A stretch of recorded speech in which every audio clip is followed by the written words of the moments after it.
Good morning to all of you.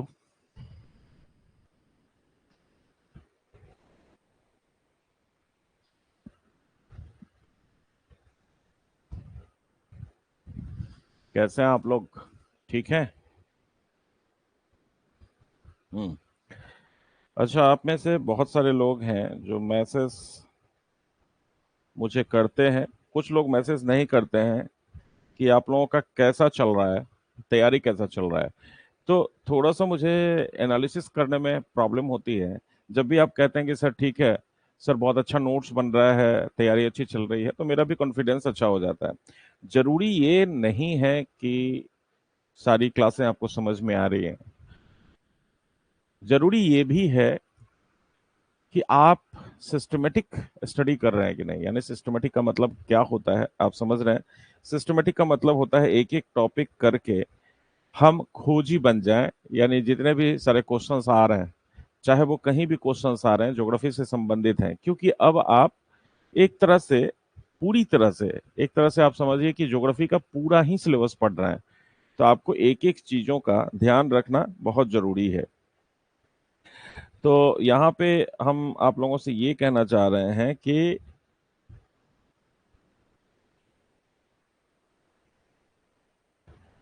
हाँ,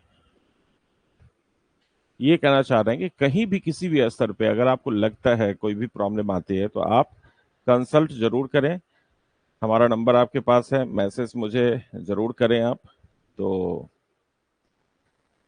आप लोगों का चैट ऑन कर देता हूं मैं, और कोई भी प्रॉब्लम होगा तो आप मुझे बताइए।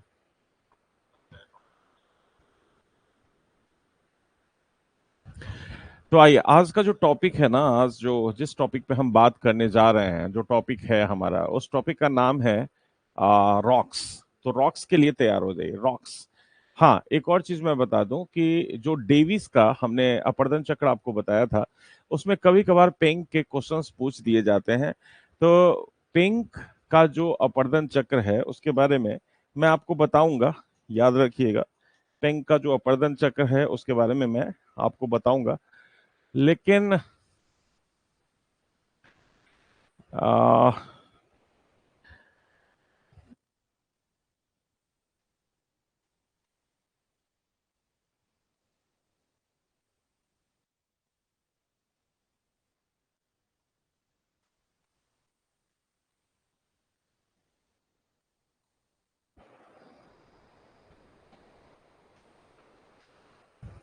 हेलो।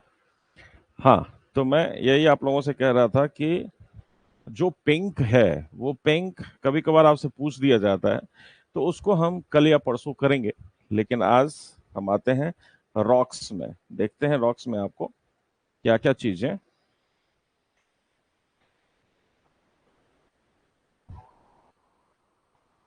तो आपका हेडिंग आज का होगा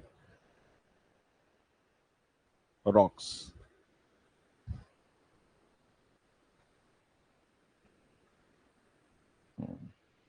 ठीक है, तो आइए चलते हैं रॉक्स पे। रॉक्स में आए, चट्टान।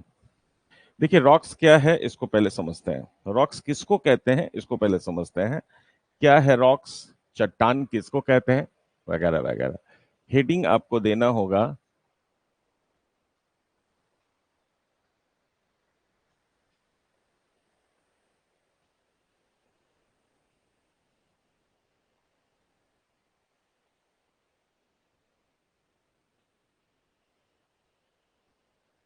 अब आप मुझे बताइए, अगर मैं आपसे क्वेश्चन करूं कि भाई रॉक्स क्या होता है, सॉलिड होता है, लिक्विड होता है, क्या होता है? तो जब भी ये क्वेश्चंस आपके दिमाग में आएगा तो आपको लगेगा सर रॉक्स कभी लिक्विड तो हो ही नहीं सकता। तो आप कहेंगे कि सर ये कठोर होगा, रॉक्स कठोर होगा। लेकिन सपोज कीजिए अगर मैं कहूं कि यहाँ चट्टान है, नीचे आपके जमीन के नीचे चट्टान है और सॉलिड है। अगर 1100 डिग्री सेल्सियस टेम्परेचर अगर मैं इसमें दे दूं तो ये मैग्मा बन जाएगा। जब ये मैग्मा बन गया तो क्या ये रॉक्स नहीं हुआ? क्या ये मैग्मा अगर बन गया तो क्या ये रॉक्स नहीं हुआ? इसका स्टेट चेंज हो गया। ये सॉलिड था, लिक्विड है। लेकिन रॉक्स तो हैं। रॉक्स का डिफिनीशन ये नहीं है कि सॉलिड होगा वनली। रॉक्स का डिफिनीशन है, याद रखिएगा, मिक्सचर ऑफ मिनरल्स। याद रखिएगा क्या कहते हैं उसको, तो mixture of minerals is called rocks. जो भी चीजें खनिजों से बनी हैं उसको हम क्या कहते हैं, चट्टान कहते हैं। तो मिक्सचर ऑफ मिनरल्स, याद रखिएगा, मिक्सचर ऑफ मिनरल्स को हम क्या कहेंगे, रॉक्स के नाम से जानते हैं। मिक्सचर ऑफ मिनरल्स रॉक्स कहलाता है। खनिजों के समूह को हम चट्टान कहते हैं, याद रखिएगा।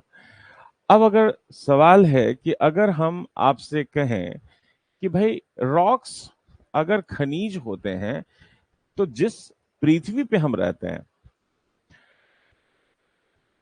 उसमें लगभग कितनी खनिजें हैं, तो होम्स महोदय को जानते हैं ना। होम्स का कहना है, जो होम्स महोदय हैं उनका कहना है कि देखिए जो पृथ्वी है ना इसकी चट्टानों में, होम्स कहते हैं कि इनकी चट्टानों में 2000 प्लस खनिज पाए जाते हैं। यानी 2000 से ज्यादा खनिज पाए जाते हैं हमारे जो क्रस्ट हैं इनमें। लेकिन कुछ हैं जो बहुत इंपॉर्टेंट हैं। अगर मैं कहूं कि इस रॉक्स में कुछ खनिज हैं जो बहुत ही ज्यादा इंपॉर्टेंस रखते हैं।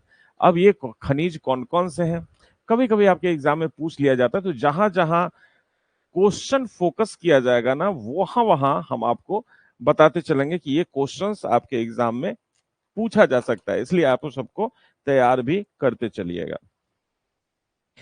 तो अगर मैं कहूं कि क्रस्ट, सबसे ऊपरी पार्ट क्या होता है पृथ्वी का, तो क्रस्ट वाला पार्ट होता है। अब अगर मैं कहूं क्रस्ट में जो मेजर मिनरल्स हैं वो कौन कौन है, क्रस्ट के मेजर जो मिनरल्स हैं वो कौन कौन है, ये याद कर लीजिएगा।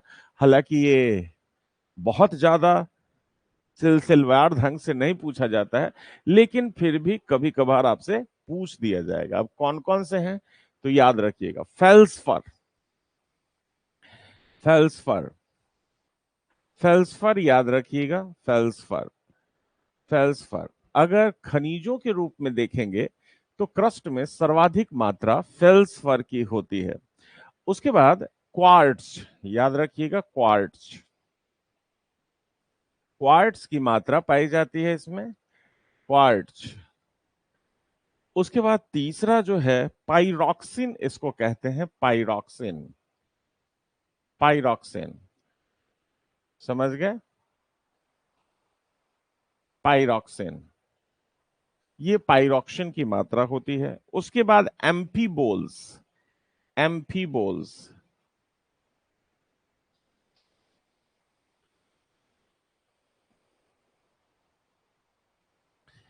एम्फीबोल्स,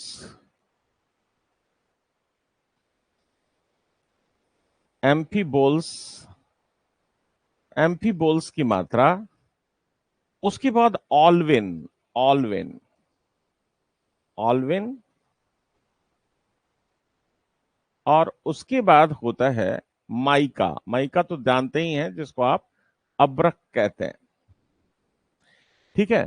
तो ये कितने हो गए, 6 मेजर हैं, देख रहे हैं ना आप, 6 मेजर हैं जो क्रस्ट में पाए जाते हैं। वैसे 2000 से ज्यादा मिनरल्स यहाँ पाए जाते हैं, लेकिन ये होम्स महोदय के अनुसार 2000 से ज्यादा क्रस्ट में खनिज पाए जाते हैं। और हम खनिज कहते किसको हैं, तो mixture of minerals is called rocks. यानी खनिजों के समूह को ही चट्टान कहते हैं, खनिजों के समूह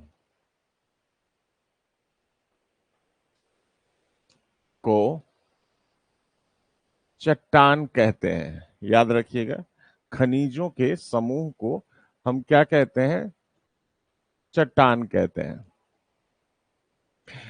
अब जरा देखिए, तो ये चीजें आप याद कर लीजिए, सबसे पहले तो इसको याद ही कर लीजिए। तो 6 मेजर हैं, आगे भी ये आपको हो सकता है आपसे पूछा जा सकता है, फेल्सफर, क्वार्ट्ज, पायरोक्सिन, एम्फीबोल्स, ऑलवेन, माइका, ठीक है। ये मेजर हैं जो इन 2000 खनिजों में आप देखेंगे तो ये सबसे मेजर रूप से ये पाई जाती हैं, ठीक है।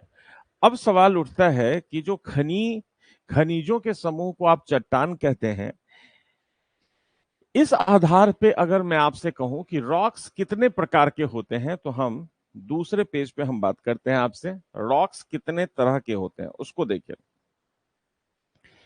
चट्टान, अगर मैं आपसे कहूं कितने तरह के होते हैं, रॉक्स कितने तरह के होते हैं, या जिसको हम चट्टान कहते हैं, ये कितने तरह के होते हैं, तो ये तो आप भी जानते हैं कि चट्टान कितने तरह के होते हैं।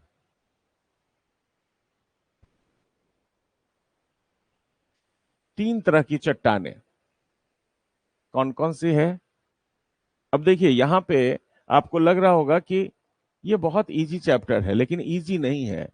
इसमें बहुत सारे क्वेश्चंस आपसे पूछे जाते हैं। पहला जो रॉक्स है, इसको हम कहते हैं दिस इज इग्नियस रॉक्स।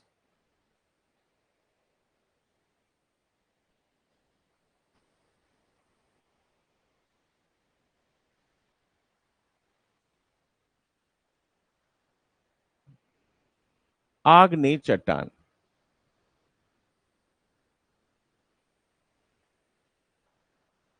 दूसरा है सेडिमेंट्री रॉक्स।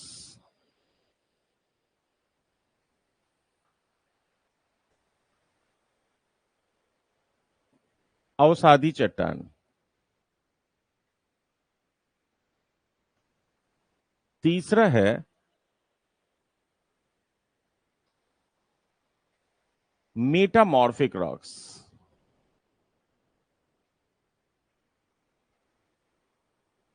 मेटामॉर्फिक रॉक्स जिसको हम कहते हैं अवसादी, सॉरी, परत रूपांतरित चट्टान। इसको हम क्या कहते हैं? दिस इज कॉल्ड रूपांतरित या मेटामॉर्फिक रॉक्स है। अब सवाल है कि 3 तरह के रॉक्स पाए जाते हैं पृथ्वी पे, कैसे फॉर्म हुए हैं उसको भी हम आपको बताते हैं। तो सबसे पहले आपका हेडिंग होगा क्या? Igneous rocks. हम सबसे पहले आएंगे इग्नियस रॉक्स में। तो अब पेज चेंज कीजिए और इग्नियस रॉक्स आप अपना हेडिंग दीजिए।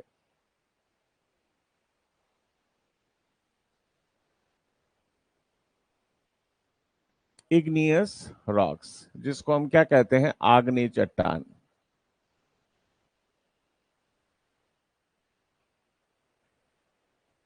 इसको हम आग्नेय चट्टान के नाम से जानते हैं।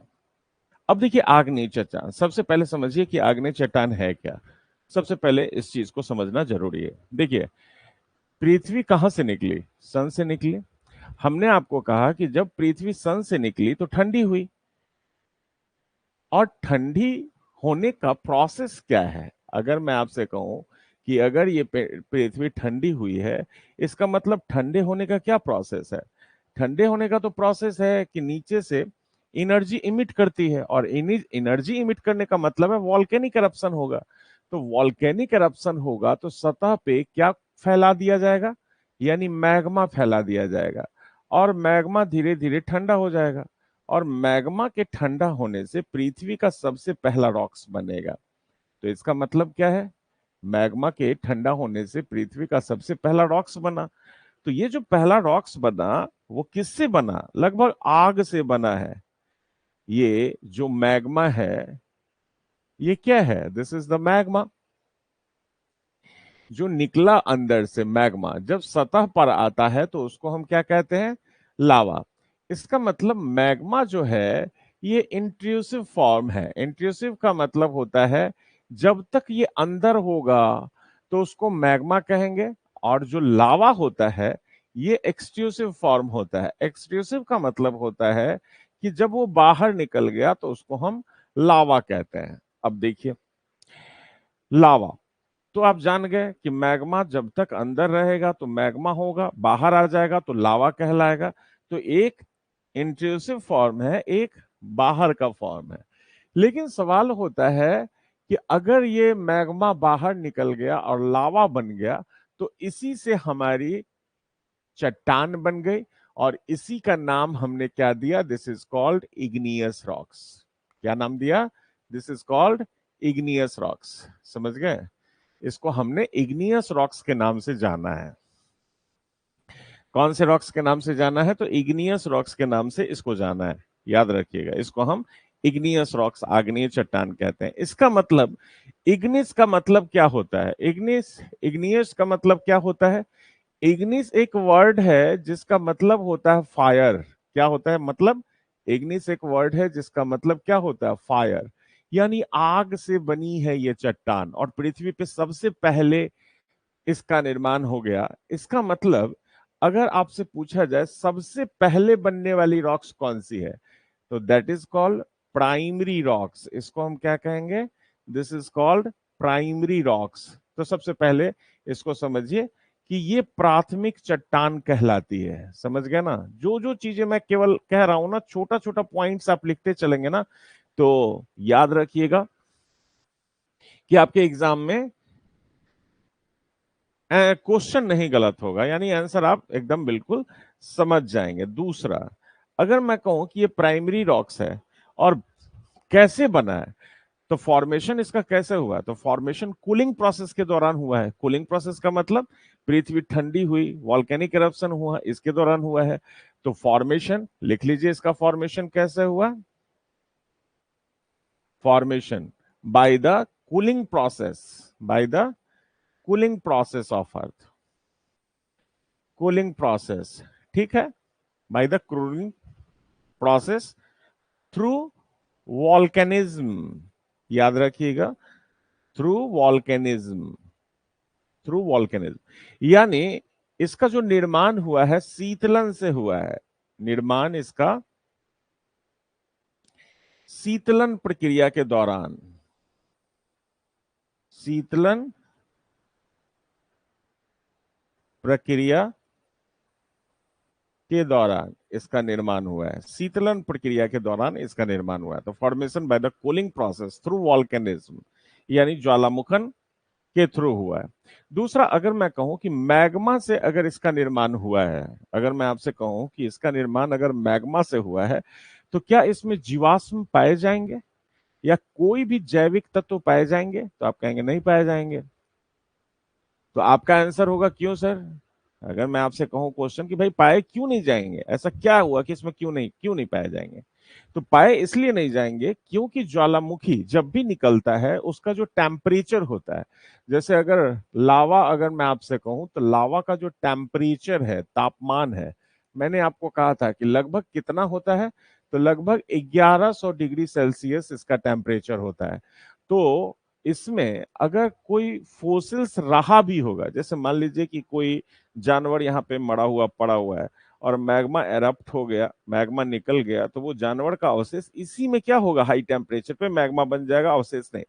तो अगर पूछा जाए कि इसमें जीवाश्म क्यों नहीं पाए जाते, तो ड्यू टू हाई टेम्परेचर। तो there is no evidence of fossils, याद लिख लीजिए, no fossil presents in this rocks due to high temperature, due to high temperature. High temperature, इतना ज्यादा टेम्परेचर है जिसके कारण इसमें जीवाश्म नहीं पाए जाते हैं। तो इसमें लिख लीजिएगा, जीवाश्म नहीं पाए जाते हैं, जीवाश्म नहीं पाए जाते हैं। इसका कारण क्या है? क्योंकि तापमान बहुत ज्यादा है इसमें। आगे भी आप लिख लीजिएगा, क्योंकि तापमान इसमें बहुत ज्यादा है।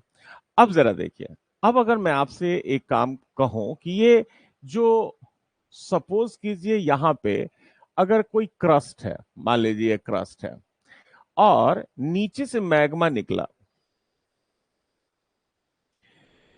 अगर मैं कहूं कि ये मैग्मा चेंबर है और यहां से मैग्मा निकला, एक बार अगर मैग्मा निकला तो यहां पे फैल गया, देख रहे हैं ना, एक बार मैग्मा निकला तो यहां फैल गया, फिर दूसरी बार भी मैग्मा निकला, लगातार मैग्मा निकला तो यहां फैल गया।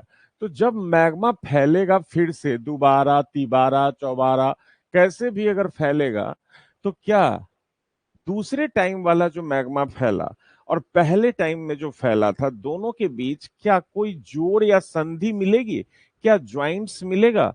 क्या लेयर फॉर्मेशन होगा? तो नहीं होगा। क्यों? क्योंकि इतना ज्यादा टेम्परेचर है। कभी लोहे को मेल्ट होके सटाया है, कभी कभी लोहे को जोड़ा है आपने? तो आप देखेंगे जब आप हाई टेम्परेचर से किसी मेटल्स को आप देखेंगे जब जोड़ेंगे ना, तो उसमें फिर पिघलने के बाद कोई जोड़ का पता ही नहीं चलेगा कि कहां से जुड़ा। तो यहां हाई टेम्परेचर के कारण दोनों चिपक जाते हैं ऐसे कि इसमें जोड़ पता ही नहीं चलता है, लेयर का फॉर्मेशन होता ही नहीं है।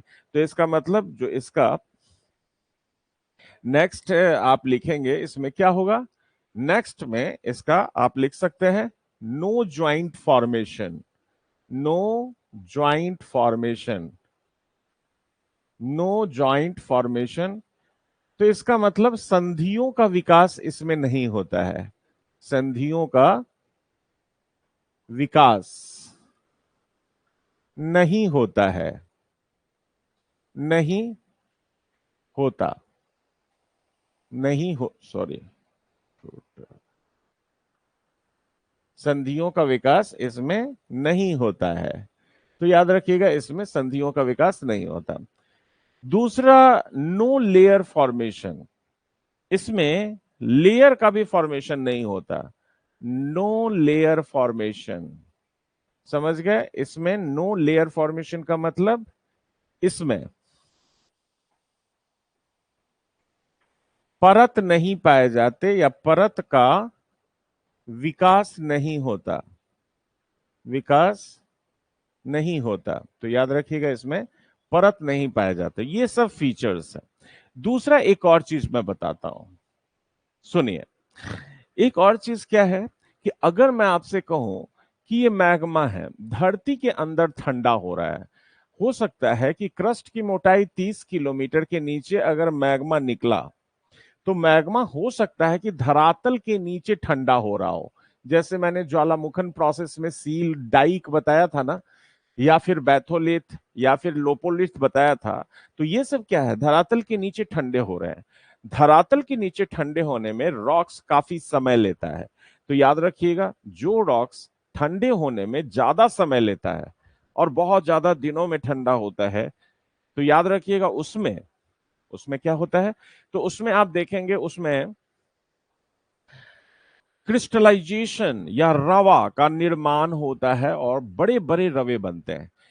तो एक ही आप फॉर्मूला याद रखिए, जो चट्टान या जो आग्नेय चट्टान धरती के अंदर बहुत लंबे समय में ठंडा होगा, उसमें रवे मोटे मोटे हो जाते हैं। अब आप कहेंगे सर रवा क्या होता है, तो दाना समझिए, एक दानेदार संरचना का विकास होता है। और आप कहेंगे सर ये दाना क्या होता है, तो आप देखेंगे जो मैग्मा होता है ना, उसमें मेटालिक्स मिनरल्स बहुत ज्यादा होते हैं। और मेटालिक्स मिनरल्स का मतलब अगर कूलिंग प्रोसेस होगा तो ये जगह जगह जगह जगह गांठ के रूप में तब्दील हो जाते हैं और रवा का निर्माण करते हैं। लेकिन अगर कोई मैग्मा तुरंत निकल गया और तुरंत ऊपर में, जैसे यहाँ दरार आ गई और नीचे से मैग्मा निकला और ऊपर फैल गया, तो आप देखेंगे उसमें रवा का निर्माण नहीं होगा। तो उसमें हो सकता है कि रवा बने ही नहीं, या हो सकता है बिना रवे का या नॉन क्रिस्टलाइन रॉक्स हो जाए। तो रवा अगर बनेगा तो क्रिस्टलाइंस कहलाएगा, अगर नहीं बना रवा तो नॉन क्रिस्टलाइन कहलाएगा। तो ये आग्नेय चट्टान डिपेंड करता है कि इसका कूलिंग प्रोसेस, शीतलन प्रक्रिया लंबे अवधि में हुआ है या तुरंत हुआ है। तो क्रिस्टलाइन भी हो सकती है, नॉन क्रिस्टलाइन भी हो सकती है। तो याद रखिएगा। अब अगर मैं कहूं कि और फीचर्स मैं आपको बताऊं, तो पॉइंट वाइज करके अगर फीचर्स आप शॉर्ट नोट्स में भी लिख लेते हैं तो आपके लिए बहुत यूजफुल है। अब अगर मैं कहूं कि इसमें क्या होगा, इसमें ये क्रिस्टलीय भी हो सकता है और नॉन क्रिस्टलीय भी हो सकता है। इसका मतलब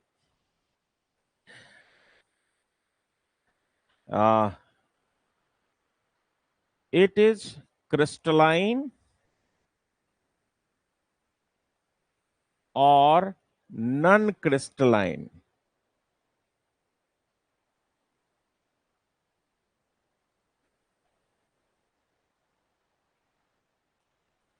यह रवेदार भी हो सकती है और नहीं भी हो सकती है। यह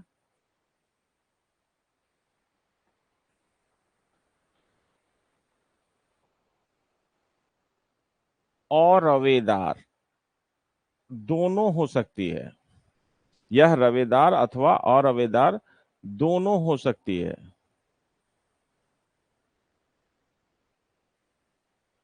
समझ गए?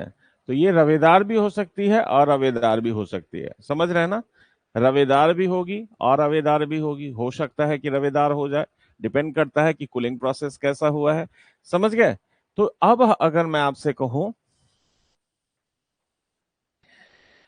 कि जो जो इग्नियस रॉक्स है, इसका और फीचर्स क्या है? वैसे बोर्ड्स तो भर गया है, लेकिन और फीचर्स मैं आपको लिख देता हूं, जहां भी फीचर्स है।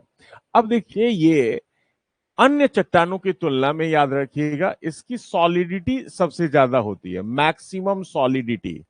मैक्सिमम सॉलिडिटी का मतलब होता है अत्यंत कठोर चट्टान है, अत्यंत कठोर चट्टान है, याद रखिएगा, कठोर चट्टान है, कठोर चट्टान है। उसके बाद अगर मैं आपसे कहूं कि कोई भी आग्नेय चट्टान है, क्या इसमें जल योजन की क्रिया होगी? जल योजन का मतलब होता है, अगर रासायनिक अपक्षयन की क्रिया का मतलब, या जल योजन की क्रिया का मतलब है कि अगर इसके ऊपर से पानी प्रवाहित होगा तो क्या इसके चट्टानों में उपस्थित खनिज को घुलाकर बहा ले जा सकता है या नहीं ले जा सकता है, ये इसका मतलब हुआ। तो इसका मतलब ये है कि इसमें रासायनिक अपक्षयन की क्रिया नहीं होगी, सिर्फ और सिर्फ यांत्रिक अपक्षयन की क्रिया होगी। अब आप इसको जानना चाहते हैं कि क्या है यांत्रिक अपक्षयन, जिसको हम फिजिकल विदरिंग कहते हैं, तो आगे एक चैप्टर आएगा डेन्यूडेशन, उसमें भी आपको हम बताएंगे। तो इसका मतलब एक और इसमें पॉइंट्स लिख लीजिए, ओनली मैकेनिकल विदरिंग,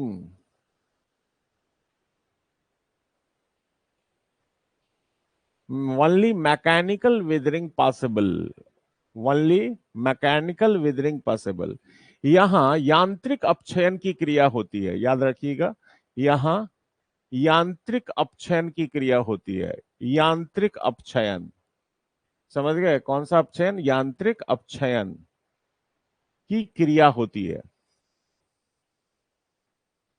समझ गए? तो only mechanical weathering possible in this rocks, only the mechanical withering, याद रखिएगा, यहां सिर्फ मैकेनिकल विदरिंग ही होता है, याद रखिएगा, सिर्फ मैकेनिकल विदरिंग ही होता है। समझे या नहीं समझे? हाँ, mechanical weathering possible in this rocks.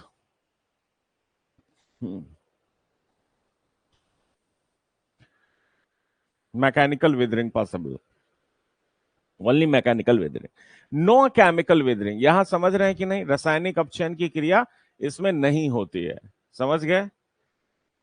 तो ये सारे इसके क्या हैं? ठीक है, ये सारे इसके क्या है? फीचर्स हैं। इसका एक और फीचर्स मैं आपको बता देता हूं। जैसे अगर मैं आपसे कहूं कि इग्नियस रॉक्स है, अगर इग्नियस रॉक्स में दो प्लेट अगर टकराते हैं, प्लेट टेक्टोनिक तो हमने आपको पढ़ा दिया है, तो अगर दो प्लेट टकराते हैं, मान लीजिए दो प्लेट अगर टकराए, तो ये दो प्लेट अगर टकराएंगे तो क्या इसमें फोल्डिंग होगा? क्या ये फोल्ड होगा? नहीं होगा। याद रखिएगा, इसमें फोल्डिंग होगा ही नहीं, ये टूट जाएगा। तो इसमें भ्रंश बन सकते हैं, फॉल्ट डेवलप्ड हो सकते हैं, समझ गया ना, क्रैक्स डेवलप्ड हो जाएंगे, समझ गए, लेकिन फोल्डिंग नहीं होगा, टूट जाएगी ये। समझ गए? तो no folding possible in this rocks, no folding possible. समझ गए? इसमें वलन की क्रिया नहीं होती, वलन की क्रिया नहीं होते, याद रखिएगा, नहीं होती, इसमें वलन की क्रिया नहीं होती है, याद रखिएगा। No folding possible in this rocks, folding होगा ही नहीं, फोल्डिंग की क्रिया इसमें होती ही नहीं है, याद रखिएगा। तो no folding possible in this rocks, no folding possible in this rocks, इसमें फोल्डिंग प्रोसेस होगा ही नहीं, एकदम नहीं होगा। नो फोल्डिंग पॉसिबल इन, इसमें वलन की क्रिया नहीं होती है। समझ गए?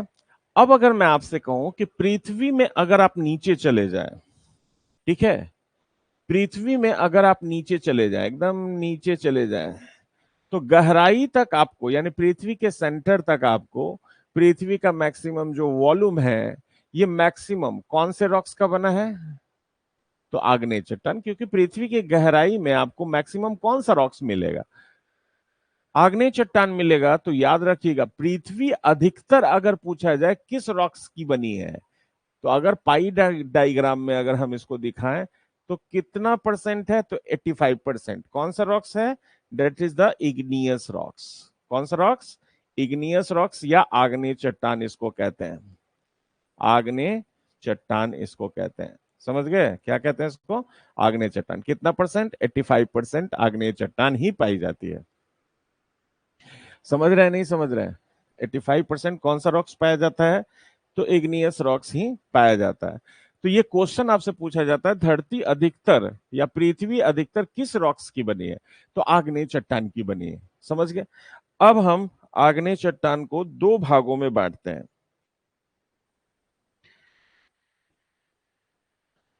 आग्नेय चट्टान को दो भागों में बांटते हैं। तो अब आपको लिखना होगा टाइप्स ऑफ इग्नियस रॉक्स। ठीक, टाइप्स ऑफ इग्नियस रॉक्स।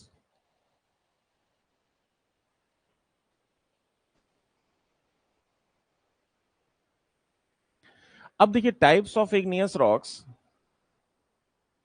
में इग्नियस रॉक्स जो है ये दो तरह की होती है। कितने तरह की? दो तरह की इग्नियस रॉक्स होती है। कौन कौन सी? तो देखिए कौन कौन सी इग्नियस रॉक्स।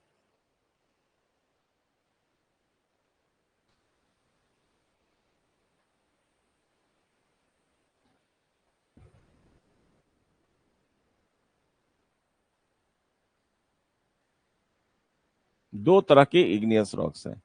पहली जो इग्नियस रॉक्स है इसको हम कहते हैं अंतर्वेधी आग्नेय चट्टान, या फिर इसको हम कहते हैं intrusive igneous rocks. Intrusive igneous rocks.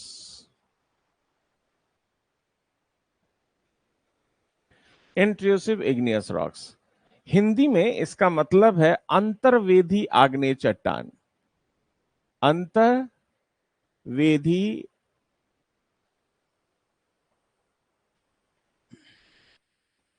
आग्नेय चट्टान, इंट्रूसिव इग्नियस रॉक्स। दूसरा है एक्सट्रूसिव इग्नियस रॉक्स।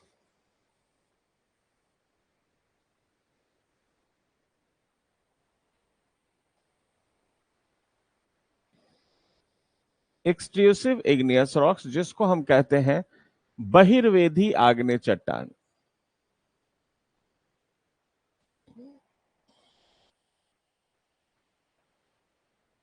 बहिर्वेधी आग्नेय चट्टान।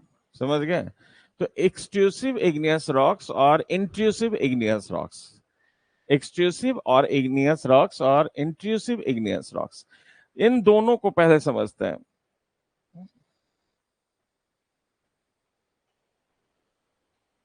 ठीक है, अब अगर मैं आपसे कहूं इंट्रूसिव का मतलब क्या होता है, अगर मैं आपसे कहूं कि इंट्रूसिव का मतलब क्या होता है, इसका सीधा सा मतलब है कि जो सतह के नीचे बनता है। जैसे मैं सतह पे खड़ा हूं, लेकिन सतह के नीचे अगर कोई आग्नेय चट्टान ठंडी हो रही है तो उसको हम इसमें शामिल करते हैं। लेकिन ऐसा भी हो सकता है कि उसकी स्थिति बहुत गहराई पे हो। एक हो सकता है कि आप जमीन खोदें और नीचे आग्नेय चट्टान की परत मिल जाए, जैसे सील, जैसे डाइक। हमने आपको बताया था ना कि जो वॉल्केनिक, हालांकि जो मैग्मा निकला वो वॉल्केनिक स्ट्रक्चर्स हमने आपको बताया था। जो सेंट्रल एरप्शन हमने बताया था टाइप्स ऑफ वॉल्केनो, उसमें जाके आप देखेंगे वो सारे आग्नेय चट्टान है। तो इंट्रूसिव रॉक्स को हम गहराई के आधार पे दो भागों में बांट सकते हैं। और इसका सीधा सा मतलब क्या है, अगर मैं कहूं इंट्रूसिव इग्नियस रॉक्स किसको कहते हैं, सिंपल सा अगर मीनिंग मैं आपसे कहूं कि इसका डिफिनीशन दीजिए, तो सिंपल सा इसका मीनिंग क्या होगा? For formation inside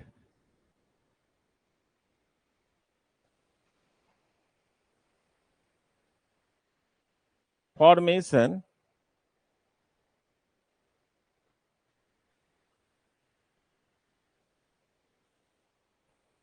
in the interior of earth।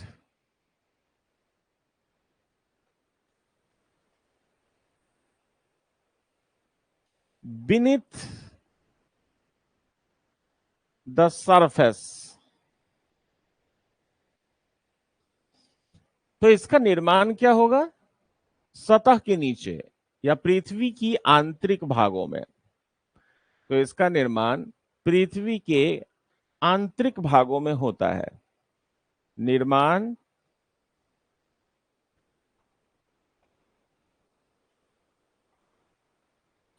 पृथ्वी के आंतरिक भागों में। समझ गए? इसका निर्माण क्या होगा? पृथ्वी के आंतरिक भागों में होगा। समझ गए ना? पृथ्वी के आंतरिक भागों में इसका निर्माण होता है, इंट्रूसिव इग्नियस रॉक्स। लेकिन अगर मैं डेप्थ के अनुसार या गहराई के अनुसार अगर इसको डिफाइन करने की कोशिश करूं तो इसके दो प्रकार हैं। तो अब इग्नियस जो इंट्रूसिव इग्नियस है, या हम इसके बारे में अंतर्वेदी आग्नेय चट्टान के बारे में बात कर रहे हैं, तो इसके दो प्रकार होते हैं गहराई के आधार पे। याद रखिएगा, गहराई के आधार पे इसको दो भागों में आप बांट सकते हैं। कौन कौन सा पार्ट्स है इसका? तो देखिए कौन कौन सा पार्ट्स होगा इसका। तो पहला जो पार्ट है इसको हम कहते हैं प्लूटोनिक इग्नियस रॉक्स। इसको हम क्या कहेंगे? This is plutonic igneous rocks. Plutonic igneous rocks इसको हम कहते हैं, जिसको हम क्या कहेंगे? पतालीय आग्नेय चट्टान। पतालीय आग्नेय चट्टान इसको कहते हैं। समझ गए? पतालीय आग्नेय चट्टान, प्लूटोनिक इग्नियस रॉक्स। समझ गए? और दूसरा जो होता है उसको हम कहते हैं हाइपोबाइसल। हाइपोबाइसल igneous rocks. Hypabyssal igneous rocks यानी इसको कहते हैं मध्यवर्ती आग्नेय चट्टान। मध्यवर्ती आग्नेय चट्टान। समझ गए? क्या कहते हैं इसको? मध्यवर्ती आग्नेय चट्टान। अब देखिए, मध्यवर्ती आग्नेय चट्टान। समझ गए? तो ये गहराई के आधार पे इनको दो भागों में बांटा जाता है। अब यहां पे हमने क्या किया? इंट्रूसिव रॉक्स को दो भागों में बांटा है। अब दोनों में जरा देखिए डिफरेंस क्या है। नेक्स्ट पेज पे चलते हैं, दोनों में क्या डिफरेंस है। तो सबसे पहला हमने क्या किया? Intrusive igneous rocks.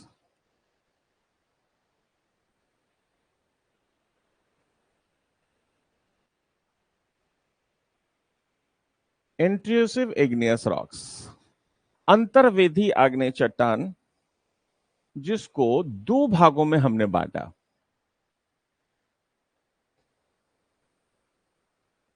पहला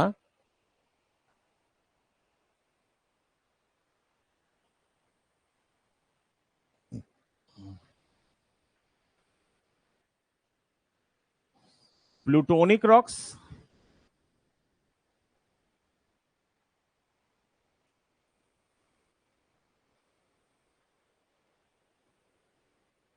पतालीय आग्नेय चट्टान। समझ रहे हैं इसको? पतालीय आग्नेय चट्टान, प्लूटोनिक रॉक्स। और दूसरा जिसको हम कहते हैं, दूसरा जिसको हम कहते हैं हाइपोबाइसल।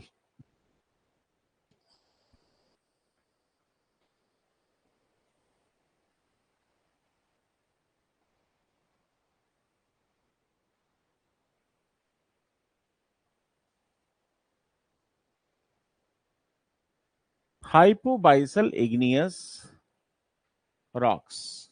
हाइपोबाइसल इग्नियस रॉक्स, जिसको हम कहते हैं मध्यवर्ती आग्नेय चट्टान। मध्यवर्ती आग्नेय चट्टान। ठीक है, मध्यवर्ती आग्नेय चट्टान। सबसे पहले आइए, प्लूटोनिक रॉक्स किसको कहते हैं? प्लूटोनिक रॉक्स किसको कहते हैं?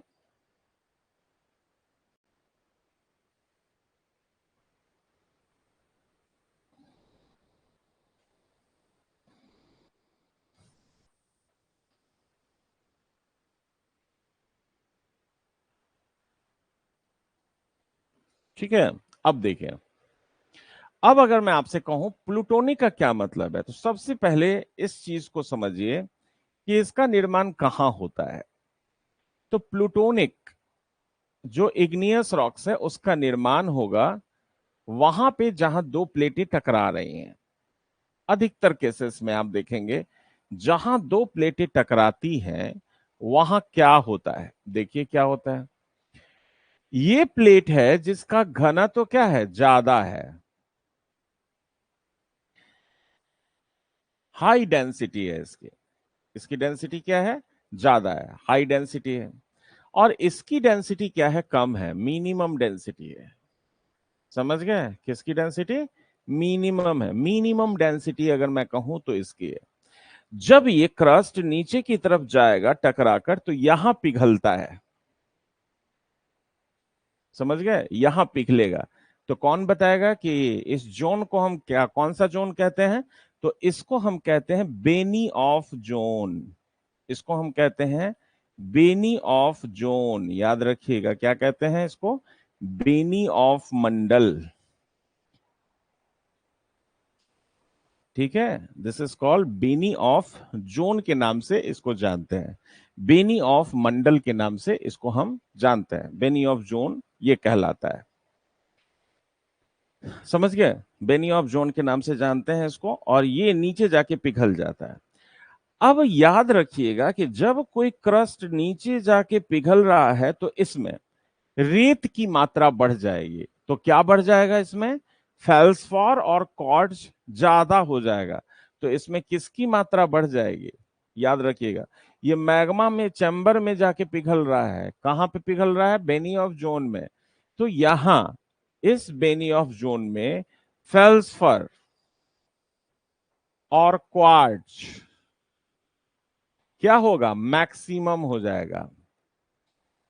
ठीक है, फेल्सफर और क्वार्ट्ज की मात्रा ज्यादा हो जाती है, और जिसके कारण से सिलिका ज्यादा हो जाता है और ये बहुत गाढ़ा हो जाता है। गाढ़ा का मतलब विस्कस हो जाता है। अब याद रखिएगा, अगर मैं कहूं कि यहाँ पे समुद्र है और समुद्र में ऊपर क्या है, सिलिका है, रेत है, ये नीचे गया तो मैग्मा में मिला दिया गया और वहां पे एक चट्टान तैयार हुई।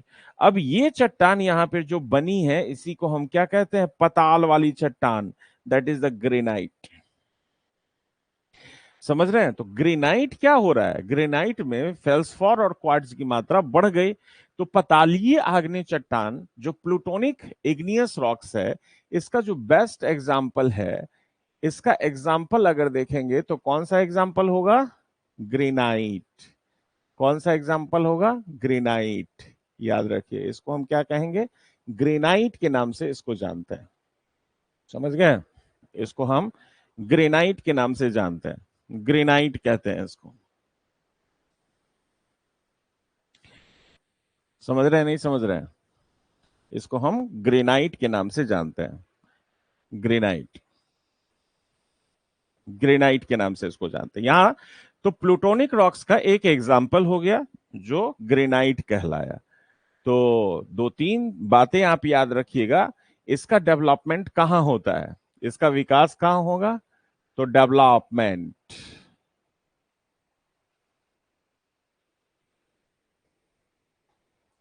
इन Benioff zone, Benioff zone. ठीक है, उसके बाद डेवलपमेंट यानी इसका निर्माण कहां होगा, बेनी ऑफ जोन में होगा। दूसरा अगर मैं कहूं, दूसरा अगर मैं कहूं कि इसका विकास कौन से मार्जिन पे होगा, डिस्ट्रक्टिव या कंस्ट्रक्टिव, तो याद रखिएगा डेवलपमेंट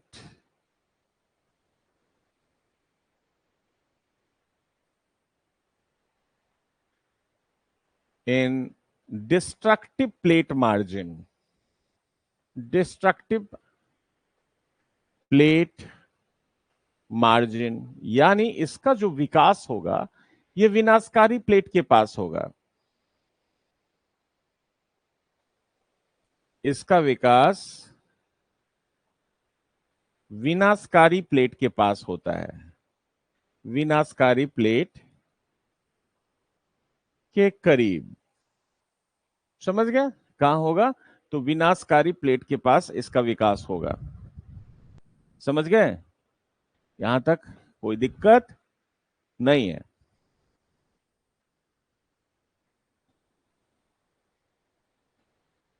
अब देखिए, अब अगर मैं कहूं कि इसका सबसे अच्छा एग्जाम्पल अगर ग्रेनाइट है, ठीक है, तो ग्रेनाइट इसका एग्जाम्पल, ये आप जान रहे हैं ना, दिस इज द ग्रेनाइट पत्थर। ग्रेनाइट, सबसे पहले तो क्वेश्चन आपसे पूछा जाता है किस रॉक्स को हम पतालीय आग्नेय चट्टान कहते हैं, दैट इज ग्रेनाइट। अब देखिए इस ग्रेनाइट में क्या केमिकल विदरिंग होगा? नहीं होगा। No chemical weathering, no chemical weathering, only physical weathering possible, only physical weathering possible, only physical weathering possible. याद रखिएगा, इसमें केवल और केवल फिजिकल विदरिंग होता है, सिर्फ और सिर्फ फिजिकल विदरिंग होता है, याद रखिएगा। Only physical weathering possible, no chemical weathering, no physical, only physical weathering, यानी केवल यांत्रिक अपक्षयन की क्रिया यहां होती है। याद रखिएगा, सिर्फ और सिर्फ यांत्रिक अपक्षयन की क्रिया यहां पे होती है। और इसमें आप जानते हैं किसकी मात्रा ज्यादा होती है? तो फेल्सफार, याद रखिएगा, इसमें किसकी मात्रा होगी? फेल्सफार और क्वार्ट्ज की मात्रा ज्यादा होती है। फेल्सफार और क्वार्ट्ज की मात्रा ज्यादा होती है। समझ रहे हैं? हम्म।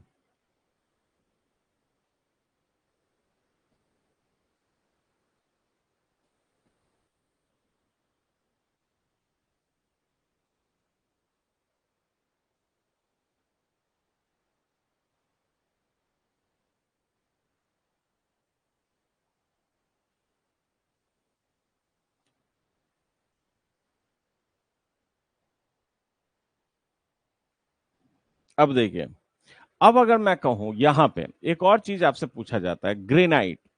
ग्रेनाइट में एक प्रोसेस है जो होता है एक्सफोलिएशन। याद रखिएगा, क्या होता है? एक्सफोलिएशन। एक्सफोलिएशन क्या है? तो अपदलन कहते हैं इसको, अपदलन, अपदलन। अब आप कहेंगे कि एक्सफोलिएशन होता क्या है? तो प्याज देखा है, प्याज, प्याज के छिलके की तरह अगर चट्टानों की परतें उधड़ती हैं, यानी उखड़ती रहती हैं, तो उसको हम एक्सफोलिएशन कहते हैं।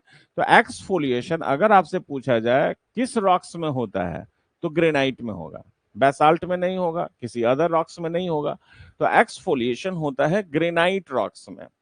तो फीचर्स किसका है ये एक्सफोलिएशन? तो फीचर्स ऑफ ग्रेनाइट रॉक्स। समझ गए किसका फीचर्स है? Features of granite rocks, features of granite rocks, ये ग्रेनाइट रॉक्स का फीचर्स है। इतना जरूर आप समझिएगा कि ये ग्रेनाइट रॉक्स का फीचर है, ग्रेनाइट रॉक्स का फीचर है, याद रखिएगा ये। और अगर पूछा जाए कि एक्सफोलिएशन विदरिंग कौन सा है, कौन सा विदरिंग है, तो ये फिजिकल विदरिंग है, फिजिकल विदरिंग। अब फिजिकल विदरिंग का मतलब यांत्रिक अपक्षयन। अब आप कहेंगे सर यांत्रिक अपक्षयन क्या होता है? तो ऐसे समझिए, जल्दी से अगर मैं बता देता हूं टॉपिक के पहले, तो इसका मतलब समझिए टेम्परेचर और प्रेशर के कारण अगर चट्टाने टूट रही हैं, that is the physical weathering. जैसे अगर धूप दिन में निकला, रात में ठंडक हो गई, तो दिन में टेम्परेचर के कारण चट्टान एक्सपैंड हो गया, रात में फिर सिकुड़ गया, फैला सिकुड़ा, फैला सिकुड़ा, टूटने लगता है। तो ये क्या है? एक तरह का यांत्रिक अपक्षयन है। केमिकल या रासायनिक अपक्षयन जल योजन प्रोसेस से होता है, जिसमें चट्टानों के बहुत सारे खनिज उसमें से निकलते रहते हैं, या तो रिएक्ट करके, जैसे ऑक्साइड बना ले तो ऑक्सीडेशन हो जाएगा, कार्बन में कार्बोनेट बना ले तो घुल के निकल जाएगा, सॉल्यूशन हो जाएगा। तो ये सब केमिकल केमिकल वेदरिंग है जो वहां ज्यादा होती है, जो आर्द्र रीजन है, आर्द्र प्रदेश है, जहां बारिश की मात्रा ज्यादा होती रहती है। दोनों में डिफरेंस समझ रहे हैं ना? अब ये आप समझ गए कि पताली आग्नेय चट्टान कहाँ होगा, तो बहुत गहराई में बनेगा। इसका मतलब जहां मैग्मा का निर्माण हो रहा है वहां बनेगा, मैग्मा चैम्बर के पास बनेगा। समझ रहे हैं? तो वहां मैग्मा चैम्बर जहां पे बना है वहां उसका निर्माण हो रहा है।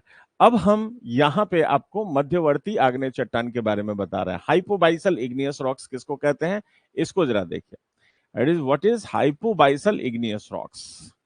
हाइपोबाइसल इग्नियस रॉक्स किसको कहते हैं, इसको जरा देखिए। हाइपोबाइसल इग्नियस रॉक्स,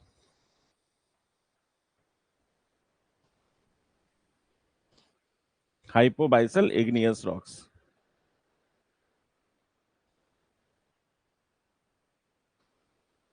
ठीक है। हाइपोबाइसल इग्नियस रॉक्स किसको कहते हैं, जरा उसको देखिए। देखिए मध्यवर्ती आग्नेय चट्टान, सेकंड पेज पे चलते हैं। जो हाइपोबाइसल इग्नियस रॉक्स है उसको देखते हैं।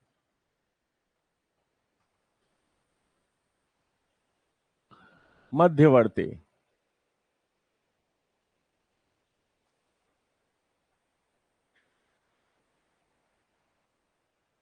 मध्यवर्ती आग्नेय चट्टान,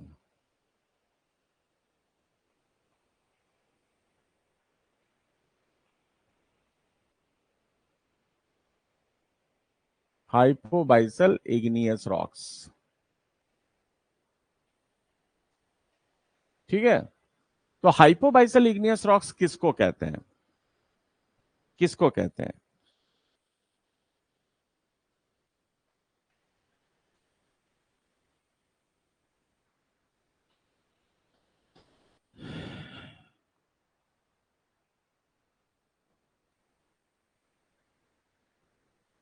ठीक है, अब देखिए।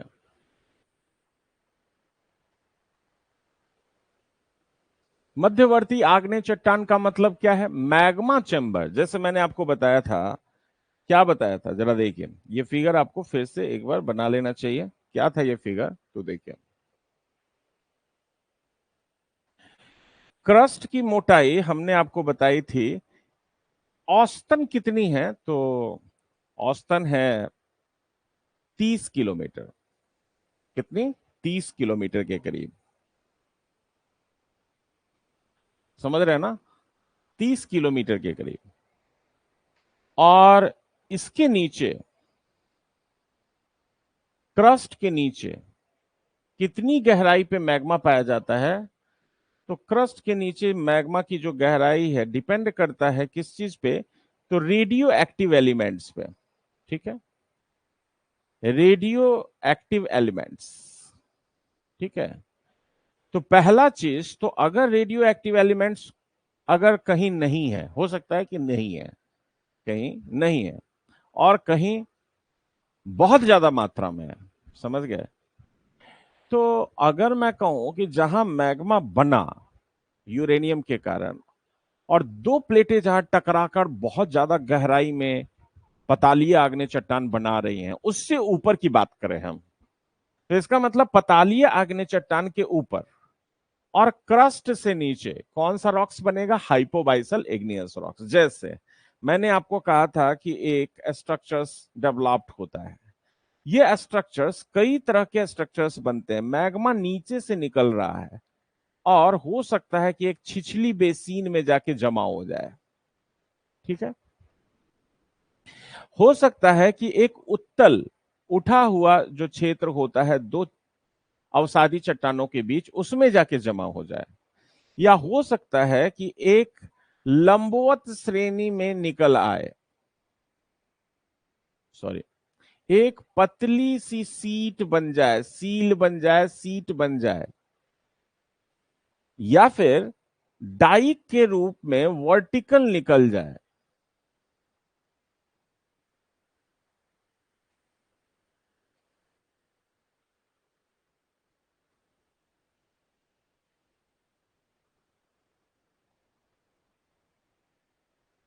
या फिर एक अपनति या अवनति, मैंने आपको बताया था ना, अपनति या अवनति में जाके जमा हो जाए और एक लहरदार नुमा संरचना बना दे, अपनति और अभिनति में डेवलप्ड हो जाए। ठीक है, तो इसका मतलब कि एक तरफ आप बहुत ज्यादा गहराई में चले गए, तो ये जो गहराई वाला चट्टान था, यहां पे तो क्या बना है, मैग्मा है, this is the magma chamber. अगर यहां पे कोई बन रहा है तो that is the plutonic rocks बन रहा है। इससे ऊपर कोई भी बने, जैसे इससे ऊपर एक और संरचना होती है जो मैं आपको बताता हूं, बहुत विशाल संरचना है और अनियमिताकार, जिसका संपर्क किससे है, तो याद रखिए जिसका संपर्क पता नहीं चलता कि इसका पताल कहां है, और ये माना जाता है कि अनियमिताकार संरचना उठने की कोशिश कर रहा है और धीरे धीरे ठंडा हो रहा है। तो इन सारे स्ट्रक्चर्स को हम क्या कहते हैं, जो पृथ्वी में वहां पाए जा रहे हैं जहां पे मैग्मा चैम्बर और पृथ्वी का सतह, ये क्या है, सरफेस, यानी हम जहां पे रहते हैं सतह है ये, और सतह के नीचे और मैग्मा चैम्बर के ऊपर, इसको हम क्या कहेंगे, सील कहेंगे। क्षैतिज अवस्था में पाई जाती है, और सील की पतली चादर को हम सीट कहते हैं, सीट। इसको जो वर्टिकल है, लंबवत है, इसको हम क्या कहते हैं, तो डाइक कहते हैं, डाइक, याद रखिएगा, डाइक, समझ गए, इसको हम डाइक कहते हैं। इसी तरह से जो संरचना सबसे गहराई नीचे रहती है, इसको हम बैथोलिथ कहते हैं, इसको हम क्या कहते हैं, बैथोलिथ के नाम से जानते हैं।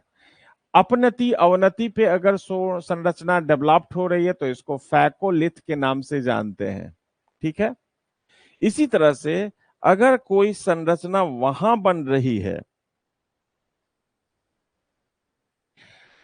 जो कोई छिछली बेसिन में डेवलप्ड हो रही है, छिछली बेसिन का मतलब है अवतल नुमा संरचना अगर डेवलप्ड हो रही है, याद रखिएगा, अवतल नुमा संरचना अगर डेवलप्ड हो रही है तो उसको हम क्या कहेंगे, लैपोलिथ कहेंगे।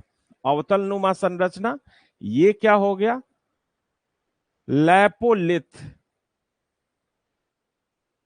लैपोलिथ कहेंगे। उत्तल नुमा संरचना दो परतदार चट्टान के बीच अगर, तो उसको लोकोलिथ कहेंगे। तो दोनों में डिफरेंस ये सब मैं आपको बता दिया, और ये सब एग्जाम्पल है कौन सा, हाइपोबाइसल इग्नियस रॉक्स का। तो याद रखिएगा, हाइपोबाइसल जो इग्नियस रॉक्स होता है उसमें sill, dike, lopolith, phacolith, batholith, laccolith, sheet, ये सब याद रखिएगा, ये इसके एग्जाम्पल हैं। तो समझ गया ना, ये सारे एग्जाम्पल हैं, किसके एग्जाम्पल, इसके। तो इसका मतलब है इसका निर्माण कहां होगा, तो इसका निर्माण मैग्मा चैम्बर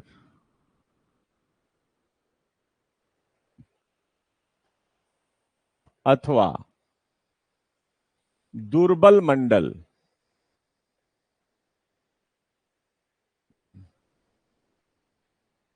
तथा धरातल के मध्य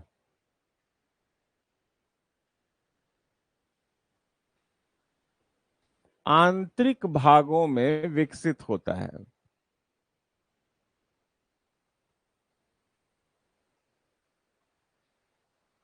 विकसित होता है, समझ गए।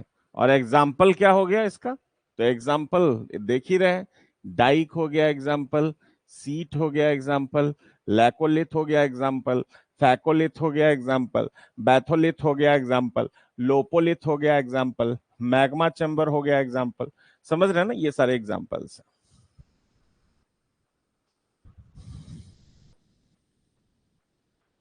तो इग्नियस रॉक्स जो इंट्रूसिव था वो तो आप समझ गए। अब हम आते हैं एक्सट्रूसिव इग्नियस रॉक्स। यहां तक देखिए, एक्सट्रूसिव इग्नियस रॉक्स किसको कहते हैं, इसको समझिए।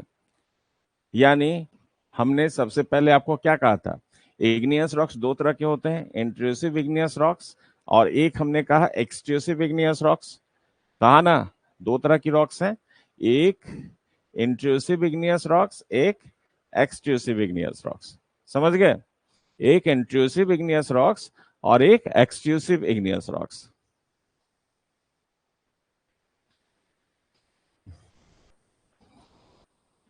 समझ गए। तो अब हम आते हैं एक्सट्रूसिव इग्नियस रॉक्स में। एक्सट्रूसिव इग्नियस रॉक्स किसको कहते हैं, इसको देखिए।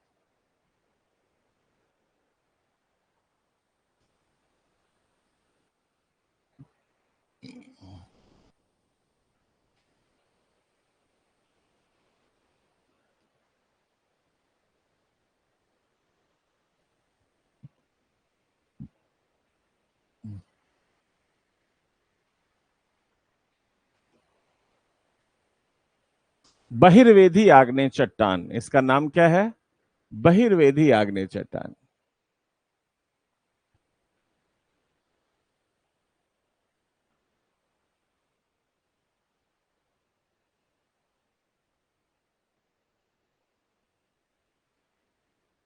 बहिर्वेदी आग्नेय चट्टान।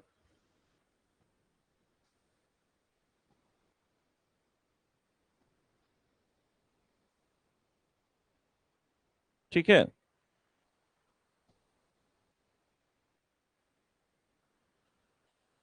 ठीक है। अब आप कहेंगे कि सर ये जो एक्सक्लूसिव इग्नियस रॉक्स है ये कैसे बनता है। तो सिंपल सा चीज है, सिंपल सा चीज है। अगर मैं कहूं सतह के अंदर जो मैग्मा है वो बाहर आया, तो बाहर आया तो उसको आपने क्या कहा, लावा कहा। लावा कहा तो लावा अगर सतह के ऊपर फैलने लगे और जम जाए, ठंडा हो जाए, तो उसको हम क्या कहेंगे, that is the exclusive igneous rocks. लेकिन लावा भी अगर बाहर निकलता है तो दो प्रोसेस से बाहर निकलेगा, दो प्रोसेस से बाहर निकलेगा। तो याद रखिएगा, जब एक्सक्लूसिव इग्नियस रॉक्स बनता है तो दो प्रोसेस से बनता है।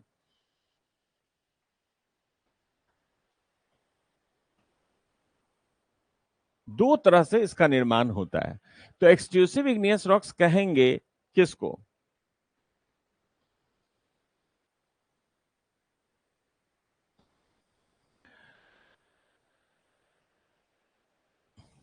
किसको, तो when the magma comes out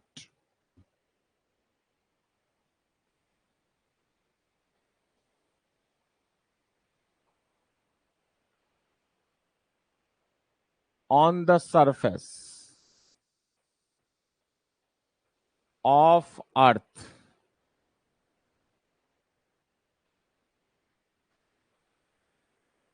when the magma comes out on the surface of earth, on the surface of earth, अगर मैग्मा क्या हुआ, अगर बाहर निकल आया, when the magma comes out on the surface of earth, उसको हम exclusive igneous rocks कहते हैं। पृथ्वी के आंतरिक भागों से,